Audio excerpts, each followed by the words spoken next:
The ancient Indian epic poem, Mahabharata, tells the story of the Kurukshetra war between two branches of a family seeking the throne of their kingdom. At its core are our troubled hero Arjuna and his greatest rival, Karna. Pandu, the current king of Kuru, is cursed when he accidentally shoots a sage named Kindama with an arrow.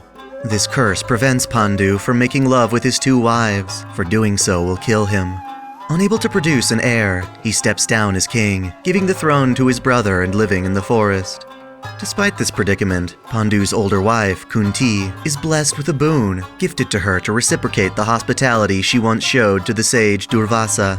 This boon allows her to invoke the help of the Hindu gods to bless her with children. She requests children from Dara, the god of justice, Vayu, the god of wind, and Indra, the god of thunder, giving birth to 3 sons. She shares the boon with Pandu's younger wife, who in turn births 2 more sons. The 5 children in total become known as the Pandava brothers. It seems this is all too much to bear for Pandu, who caves to temptation and beds the younger wife, Madri. Invoking the curse, Pandu dies, and out of remorse, Madri commits sati by lighting herself ablaze along with her husband's funeral pyre. As such, it falls to Kunti to raise the 5 brothers. What she does not tell her children, however, is that they have another half-brother. Once before, Kunti used her boon to invoke the sun god Surya, who blessed her with a child born with sacred armor. Kunti had abandoned this child, not knowing he would prove critical in the lives of her future children. The fated rival of this abandoned child is Kunti's 3rd Pandava son, the one born from the thunder god Indra. This boy, Arjuna, is celebrated for being born 7 months after Krishna, the 8th avatar of Vishnu. Arjuna and his brothers are raised alongside their cousins, the Kaurava brothers, as potential princes of Kuru. They are taught in matters of religion, combat, and science. One day, whilst playing, the princes lose their ball in a water well, and Arjuna stays behind to try and recover it. Upon struggling, Arjuna is assisted by the help of a stranger, a magician whom he is told goes by the name of Drona. Being a talented warrior and incarnation of Brahma, the Hindu creator god, Drona is asked to teach the princes the art of war. Among all the students under his tutelage, Drona is most impressed by Arjuna's accomplishments mastering the bow and arrow. Arjuna is praised for his sharp focus, being able to shoot the eye of a bird on a tree. When Drona's own son accuses him of being unfairly partial to Arjuna, he gathers his students at a lake.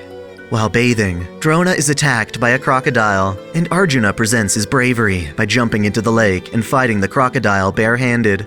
The other students are too frightened to assist. When Arjuna fends off the assailant, Drona reveals that it was merely an illusion of his, meant to test his pupils. As such, Arjuna has earned his place as Drona's favorite. While the people see Arjuna as a peerless warrior, he himself feels insecure upon meeting his destined rival. Karna, the child Kunti had abandoned, managed to survive and become a prominent warrior despite his low class. During a Kuru family conference, the Pandava brothers take to martial arts, demonstrating their talent in archery. As expected, Arjuna stands among them as the finest warrior. The crowd shouts in unison for a worthy challenger to step up. Of the contestants, Arjuna notices Karna practicing, and that their skills match. However, when Karna challenges Arjuna, he is made a laughingstock because of his lowly caste, deemed unworthy of consideration. Arjuna's brothers laugh, but he fears and envies Karna's strength, causing him to remain silent and benefit from the circumstance.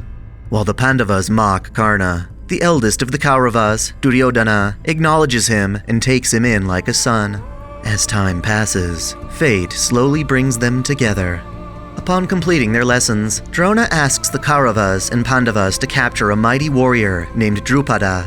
Their request is denied, as there was worry that the princes might die, but as Drona leaves the court, Arjuna steps up to the task, encouraging the others.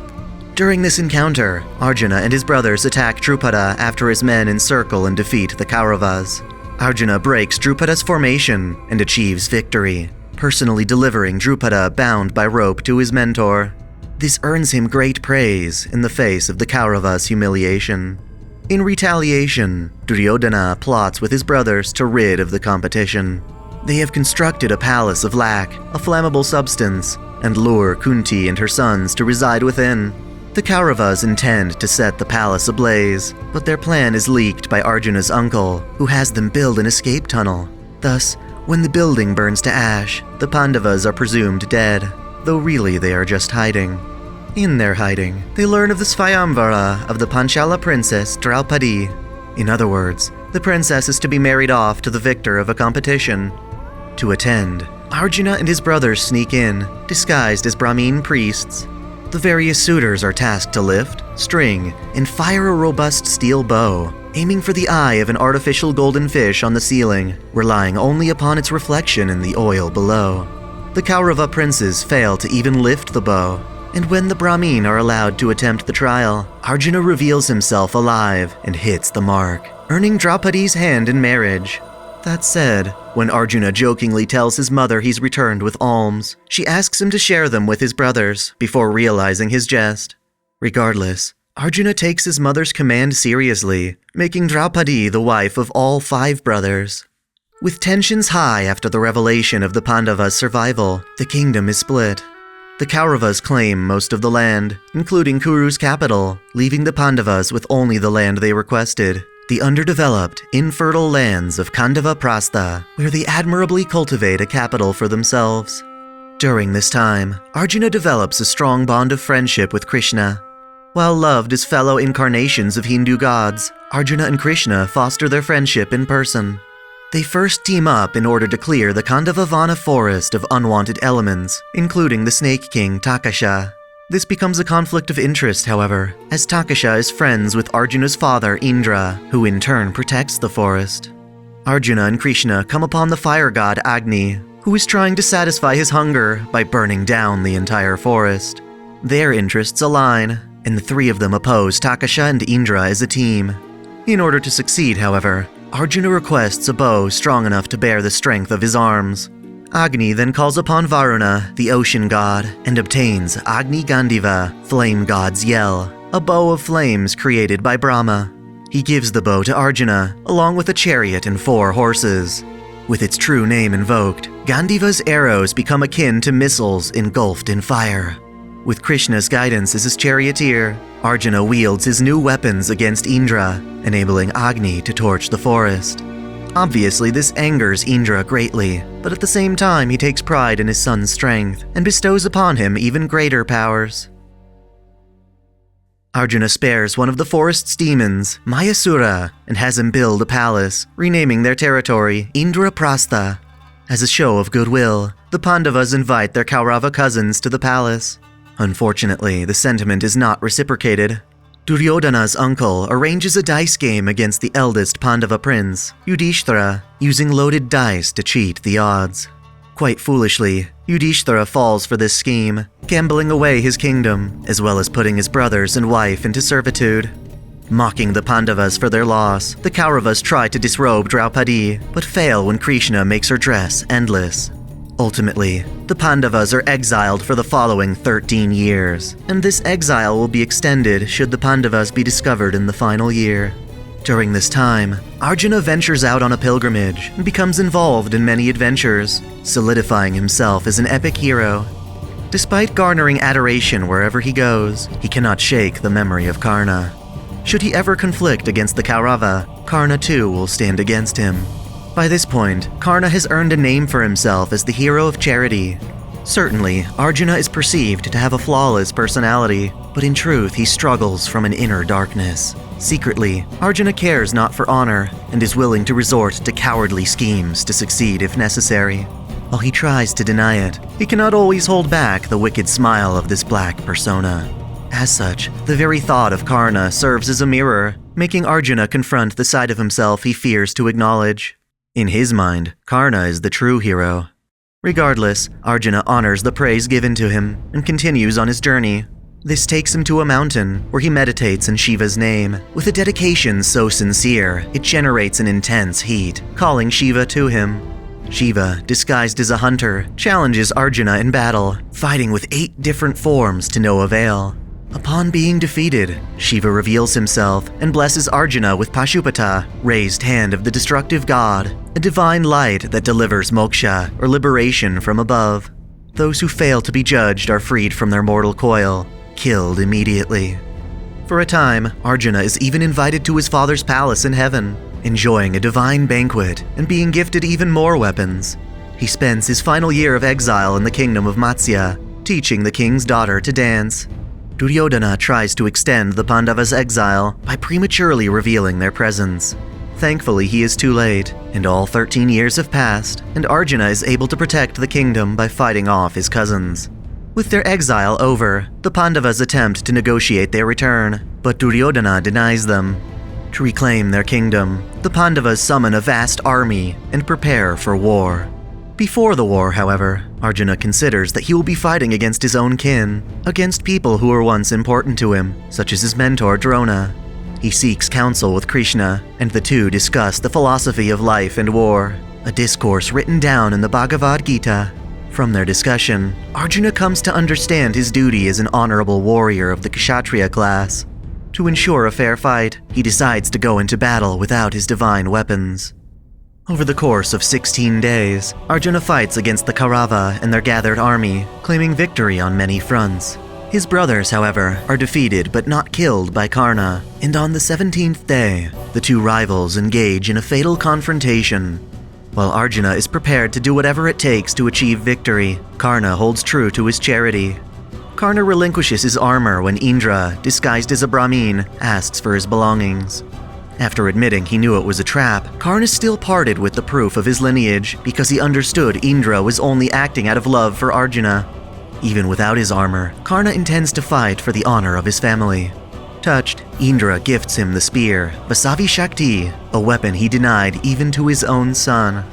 Even with this powerful divine construct, Karna suffers from the curses he acquired in life. In a moment of misfortune, Karna forgets his training when he needs it most, and the wheel of his chariot becomes stuck. Dismissing his honor as a warrior, Arjuna takes this chance, his bow fully drawn, and strikes Karna down. His arrow shoots down the sun. Arjuna feels shame in this, as Karna dies smiling. After all, while Arjuna spent his life being loved, praised, and awarded for his heroism, Karna struggled against all odds, fighting honorably and demonstrating true kindness. Regardless, Arjuna had a role to play, and he took the opportunity to win the war when it came. With the Pandavas back in power, Arjuna continues as a hero, perhaps arrogantly so. He struggles with his warrior's heart being fragmented by a tinge of shame. Eventually, Arjuna's dear friend Krishna departs his mortal body. Disheartened, the Pandavas begin a journey to Svarga, a heavenly loka for righteous souls to live in paradise until they can attain moksha. They travel up the Svaragohini mountains, and all but their eldest are found unworthy to reach their destination. They become weak, falling down the mountain as a result of their own personal failings. Arjuna falls as a result of his arrogance, having once claimed to defeat all his foes in a single day. While this is not the only time Arjuna brushes with death, in this moment, he finally meets his end. In death, Arjuna yearns to hide his internal shame, preferring to be alone so that others cannot intrude into his heart. Thus, he wishes upon the Holy Grail for eternal solitude, and is recorded into the throne of heroes. Arjuna's battle is far from over. In the modern era, the Chaldea Security Organization strives to protect humanity from incineration by resolving various singularities across history. Both Arjuna and Karna find themselves on opposite sides of a conflict between American servants and an army of Celtic warriors led by Queen Maeve. Fulfilling his duty as a servant, Arjuna fights for Maeve, leading his army against the resistance, which of course means that another confrontation with Karna is inevitable. As if to serve as Karna's antithesis, Arjuna decides to become evil in contrast to Karna's good. However, when it comes time to fight one another, Karna has Arjuna promise that, should he lose in battle, Arjuna take his bow Gandiva and use it to protect the world. Arjuna accepts, and they once again engage each other in combat, until their bout is cut short when Maeve's accomplice, Kuhulan Altar, stabs Karna from behind. Honoring his promise to Karna, Arjuna turns against Maeve during the Singularity's final confrontation. As Chaldea's master Ritska and their servants are on the verge of being defeated by Maeve's clan Kalatin, manifest in the form of demon god pillars, Arjuna sacrifices himself, slaying the demons with Pashupata. While Arjuna has yet to settle the score with Karna, he accepts the importance of protecting the human order and joins Ritska as a servant of Chaldea. To show his dedication, Arjuna gifts Ritska the very arrow that originally took Karna's life. Despite this, heroic spirits can still be summoned under more trying circumstances. Arjuna's altar form, a berserker, opposes Kaldea in one of the Lost Belts. He absorbs the gods of the Hindu pantheon, minus Kama, and aspires to eradicate the evils of mankind. From atop the floating fortress Vimana, Arjuna Altar presides over the Lost Belt as a nearly omnipotent being. To achieve a perfect humanity, he cycles the world and fine-tunes it with each iteration. Using his noble phantasm, Mahaprayala, he continually resets the world, an effort that will require eternal repetition, as it is nigh impossible to remove all of humanity's imperfections.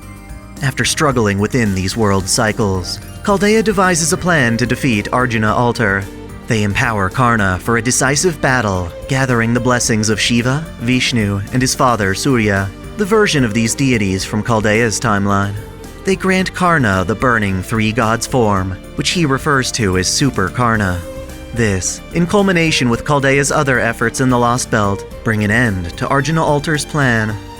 The human side of Arjuna that wishes to win in a battle against Karna allows him to be summoned by Kaldea, with his humanity restored as he ascends. Time and time again, it seems that Arjuna's rivalry with Karna will continue to echo from his legend and into the future.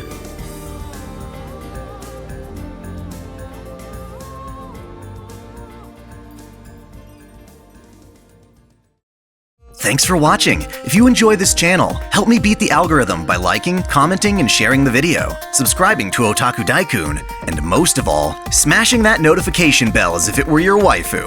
That way you'll never miss out on all of my anime content, lore videos, live streams, and Holy Waifu Wars polls. My vids are struggling to get featured, so that bell is absolutely critical. If you want to support me directly, check out my Patreon, or consider donating via Super Chat. And as always, celebrate your fandom.